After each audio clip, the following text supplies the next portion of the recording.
பிறை என்பது விஞ்ஞான ரீதியா கணித்து பல கருத்து சொல்றாங்க.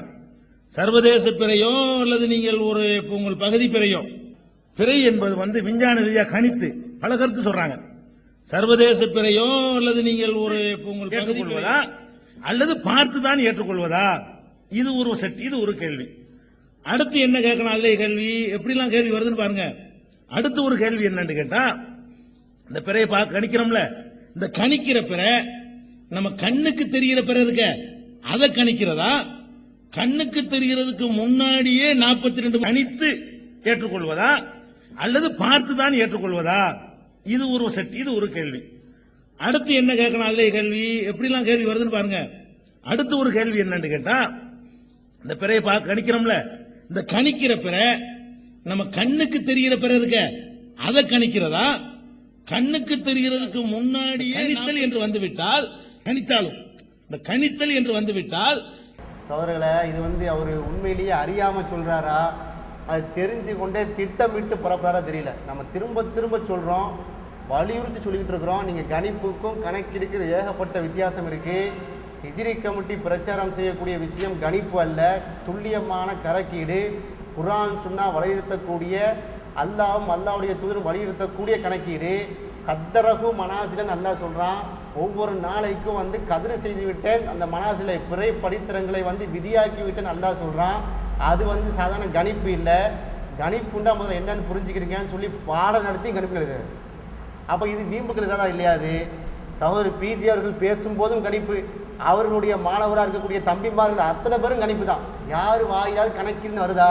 வராது. தெரிஞ்சுக்கிட்டே எழுதுறது, மறைக்கிறது. சரி, கணிப்பு என்றால் என்ன?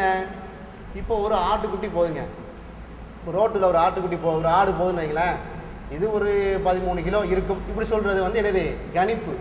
அந்த ஆட்டை அறுத்து தொலி வேற எலும்பு வேற எல்லாம் பிரித்து எடை போட்டு 10.5 கிலோ இருக்குது, இது கணக்கீடு. அதுமாரி ஒரு தென்னந்தோப்புக்கு போகிறீங்க, ஒரு 100 மரம் இருக்குது. இந்த காய்கள்லாம் பார்த்துட்டு சரி இது ஒரு 1500 காய் இருக்கும் அப்படின்னு நீங்கள் சொல்கிறீங்கன்னு வைங்களேன், இது கணிப்பு. நீங்கள் ஒவ்வொரு மரமாக ஏறி எல்லாம் தேங்காயும் பறித்து போட்டு 1 2 3 எண்ணி 1800 காய் இருக்குது, தேங்காய்கள் இருக்குதுன்னு சொல்கிறது கணக்கீடு. ஹிஜ்ரி கமிட்டி சொல்கிறது துல்லியமான கணக்கீடு, கணிப்பு அல்ல. இதை மீண்டும் மீண்டும் சொல்கிறோம். இதுக்கு பிறகும் அவர்கள் டிஎன்டிஜேவுடைய தாயிகளோ, சகோதரர் பிஜே அவர்களோ, வேறு யாருமோ டிஎன்டிஜேவுடைய பிரச்சாரர்களோ, அதுக்கு டிஎன்டிஜேக்கு சாதகமாக பேசக்கூடிய பேச்சாளர்களோ கணிப்பு தான் செய்கிறாங்க, கணிக்கிறாங்க சொன்னாங்கன்னா, மனம் முரண்டாக உண்மையை மறைத்து இட்டுக்கட்டி ஹிஜ்ரி கமிட்டியின் மீது பொய் சொல்கிறார் என்பதை மக்களை நீங்கள் புரிஞ்சு கொள்ளுங்க.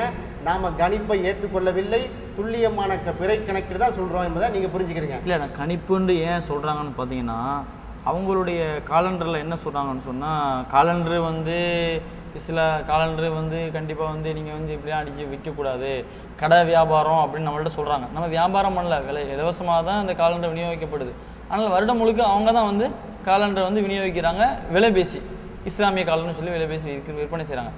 அதில் பிறையினுடைய முன்கூட்டியே பிறையினுடைய அந்த தேதிகளை போடுறாங்க. போட்டுட்டு இது தோராயமானது தான் அப்படின்னு சொல்லி போடுறாங்க.